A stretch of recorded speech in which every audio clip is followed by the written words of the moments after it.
এবার ইসরায়েলে ফের ভয়াবহ হাইপারসনিক ক্ষেপণাস্ত্র হামলা ইয়েমেনের। আরো বিস্তারিত জানিয়ে দিব। এদিকে কিয়েভে রুশ বাহিনীর মুহুর্মুহু হামলা, নিহত অন্তত 9 জন। এবার ভারতের কঠোর পদক্ষেপ, জবাব দিতে প্রস্তুত পাকিস্তান। এদিকে কাশ্মীর নিয়ে ফের সংঘাতে জড়াতে পারে ভারত পাকিস্তান।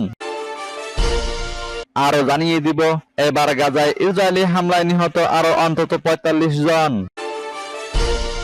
এদিকে ইরান যুক্তরাষ্ট্র তৃতীয় দফায় বৈঠক শনিবার। এবার ভারতের সিদ্ধান্তের জবাবে পাল্টা ব্যবস্থা নিচ্ছে পাকিস্তান। এবং সর্বশেষে জানিয়ে দিব, এদিকে যুক্তরাষ্ট্রকে ইরানের নয়া হুঁশিয়ারি। শুনছিলেন সংবাদ শিরোনাম, এখন বিস্তারিত। তবে তার আগে অনুরোধ থাকবে, এই ভিডিওতে একটি লাইক দিন এবং কমেন্টস করে জানিয়ে দিন আপনি কোন জেলা থেকে বা কোথায় থেকে আমাদের সাথে যুক্ত রয়েছেন। এবং সংবাদের সর্বশেষ গুরুত্বপূর্ণ আপডেট পেতে চ্যানেলটি সাবস্ক্রাইব করে আমাদের সঙ্গে থাকুন। এবার ইসরায়েলে ফের হাইপারসনিক ক্ষেপণাস্ত্র হামলা ইয়েমেনের। দখলদার ইসরায়েলে ফের ক্ষেপণাস্ত্র ও ড্রোন হামলা চালিয়েছে ইয়েমেন। দেশটির সামরিক বাহিনী সম্প্রতি ইসরায়েলের বাণিজ্যিক ও কৌশলগত শহর হাইফা এবং তেল আবিবের উপকূলীয় এলাকা জাফায় ব্যালিস্টিক ও হাইপারসনিক ক্ষেপণাস্ত্র এবং ড্রোন হামলা চালিয়েছে। ইয়েমেনি সশস্ত্র বাহিনীর মুখপাত্র ব্রিগেডিয়ার জেনারেল ইয়াহিয়া সারি এ খবর নিশ্চিত করেছেন। বুধবার এক বিবৃতিতে ইয়াহিয়া সারি জানান, আমাদের ক্ষেপণাস্ত্র ইউনিট ইসরায়েল অধিকৃত হাইফায় একটি গুরুত্বপূর্ণ লক্ষ্যবস্তুতে হাইপারসনিক ও ব্যালিস্টিক ক্ষেপণাস্ত্র নিক্ষেপ করেছে। এই ক্ষেপণাস্ত্র সফলভাবে লক্ষ্যবস্তুতে আঘাত হানে এবং শত্রুপক্ষের প্রতিরক্ষা ব্যবস্থা একে প্রতিহত করতে ব্যর্থ হয়। তিনি আরো বলেন, এই হামলার ফলে হাইফা শহরে ব্যাপক আতঙ্ক ছড়িয়ে পড়ে এবং অনেক ইসরায়েলি গোপন আশ্রয়ে যেতে বাধ্য হয়। সারি আরো জানান, আমাদের ড্রোন ইউনিটও রাফা শহরে একটি কৌশলগত স্থাপনায় আঘাত হেনেছে। তবে এই হামলার ক্ষয়ক্ষতি বা বিস্তারিত তথ্য এখনো প্রকাশিত হয়নি। ইয়েমেনি সামরিক মুখপাত্র এ সময় স্পষ্ট করে বলেন, আমাদের জনগণ গাজার উপর চলমান আগ্রাসন বন্ধ না হওয়া পর্যন্ত এবং অবরোধ প্রত্যাহার না হওয়া পর্যন্ত এই প্রতিরোধ চালিয়ে যাবে। এটি আমাদের জাতীয় ও নৈতিক দায়িত্ব। এদিকে কিয়েভে রুশ বাহিনীর মুহুর্মুহু হামলা, নিহত অন্তত 9 জন। ইউক্রেনের রাজধানী কিয়েভে রাতভর ব্যাপক ক্ষেপণাস্ত্র ও ড্রোন হামলা চালিয়েছে রাশিয়ান বাহিনী। এতে অন্তত 9 জন নিহত হয়েছে, আহত হয়েছে আরো 63 জন। হতাহতদের মধ্যে নারী ও শিশু রয়েছে। বৃহস্পতিবার এপির প্রতিবেদনে এই তথ্য জানানো হয়েছে। কিয়েভের মেয়র ভিতালি ক্লিচকো বলেছেন, ড্রোনের ধ্বংসাবশেষ পড়ে শহরের বিভিন্ন জায়গায় আগুন ধরেছে। আশঙ্কা করা হচ্ছে একটি বিধ্বস্ত আবাসিক ভবনের ধ্বংসাবশেষে অনেকে আটকা পড়েছেন। এছাড়া উত্তর পূর্ব অঞ্চলীয় শহর খারকিভে বিস্ফোরণের শব্দ শোনা গেছে বলে স্থানীয় কর্মকর্তারা জানিয়েছেন। সেখানে অন্তত 2 জন আহত হয়েছে। বিবিসির প্রতিবেদনে বলা হয়েছে, ইউক্রেনের প্রেসিডেন্ট ভলোদিমির জেলেনস্কি শান্তি আলোচনা ক্ষতি করছেন। মার্কিন প্রেসিডেন্ট ডোনাল্ড ট্রাম্পের এমন অভিযোগের কয়েক ঘন্টার পরেই কিয়েভে অতর্কিত এই হামলা চালিয়েছে রাশিয়া। সামাজিক যোগাযোগ মাধ্যমে এক পোস্টে ক্লিচকো লিখেছেন, রাতভর রাশিয়ান বাহিনীর হামলায় আহতদের মধ্যে 6 জন শিশু ও 1 জন অন্তঃসত্ত্বা নারীও আছেন। তিনি আরো বলেছেন, 6টি স্থানে আগুন ধরেছে। সোশ্যাল মিডিয়ায় ছড়িয়ে পড়া ফুটেজে দেখা গেছে কিয়েভে ক্ষেপণাস্ত্র আঘাত হানছে এবং বিশাল আগুনের কুণ্ডলী।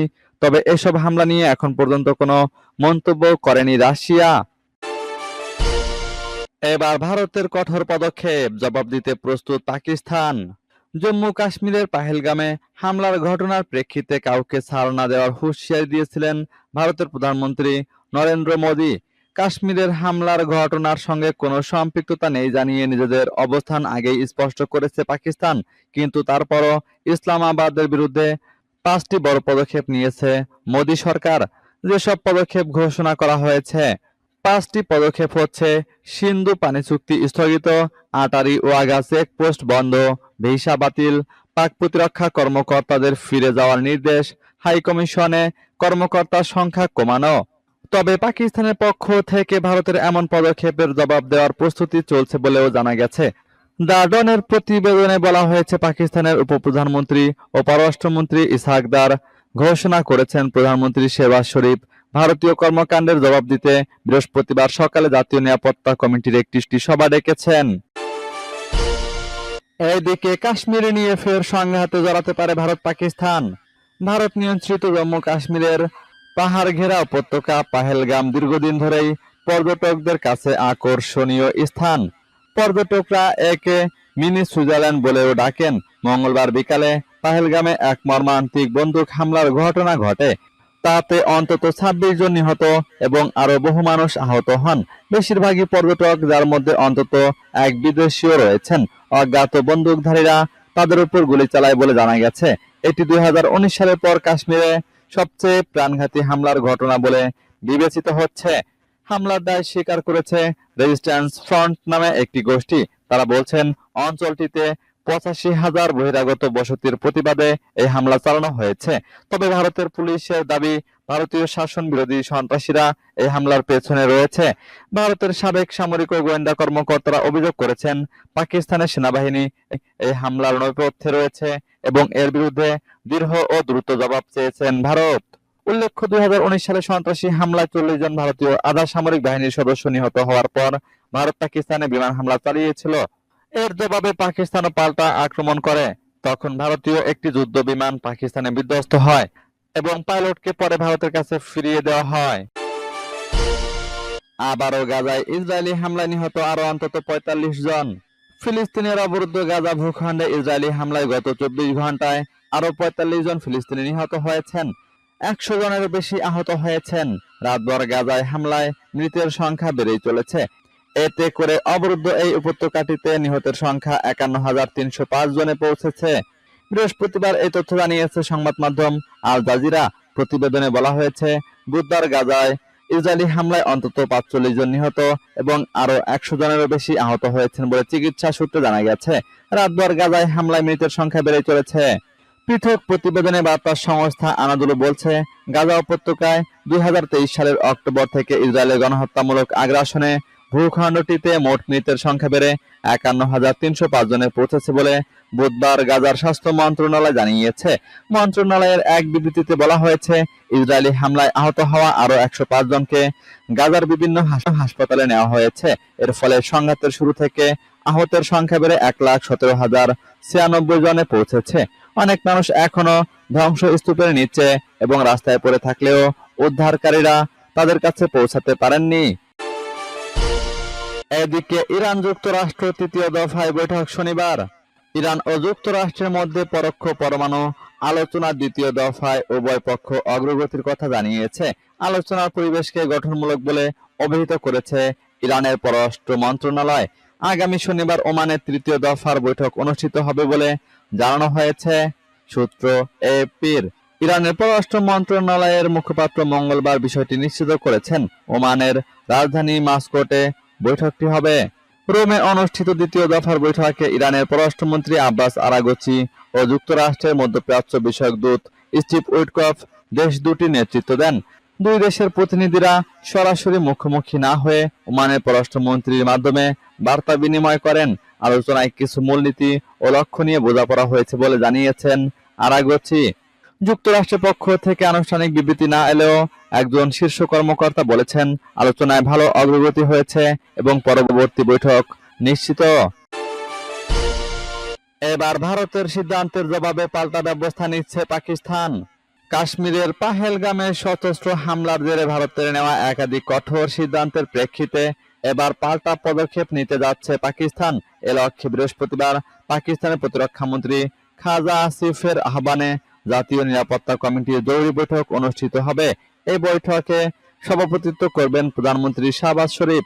খবর জিও নিউজের।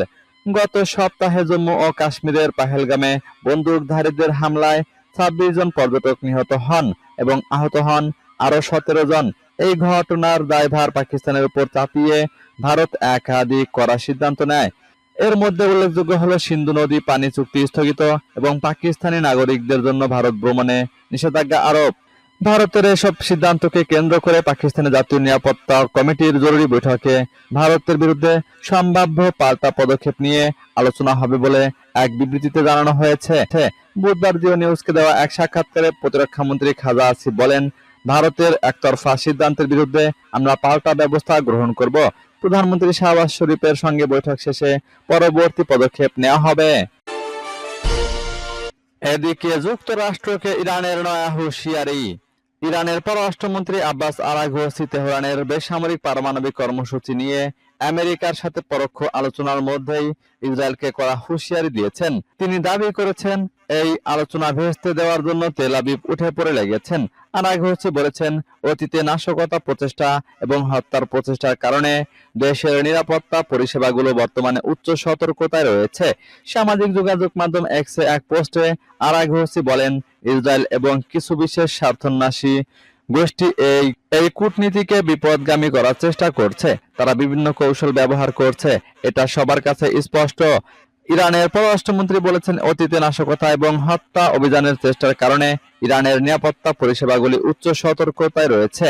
তিনি এবার হুঁশিয়ারি দিয়েছেন, ইরান যে কোনো আগ্রাসনের ক্ষেত্রে বৈধ প্রতিক্রিয়া জানাবে। ইরানের পররাষ্ট্রমন্ত্রী ইসলামিক প্রজাতন্ত্রের বিরুদ্ধে প্রচারণা এবং ভুল তথ্য প্রচারের বিষয়েও সতর্ক করেছেন। আরাঘচি বলেছেন, যারা জনমতকে নিয়ন্ত্রণ করতে চাইছেন তারাও ভীতিকর স্যাটেলাইট চিত্রের মতো কাল্পনিক দাবি এবং প্রণোদনা নিয়ে আসবে বলে আশা করা যেতে পারে। সূত্র প্রেস টিভির।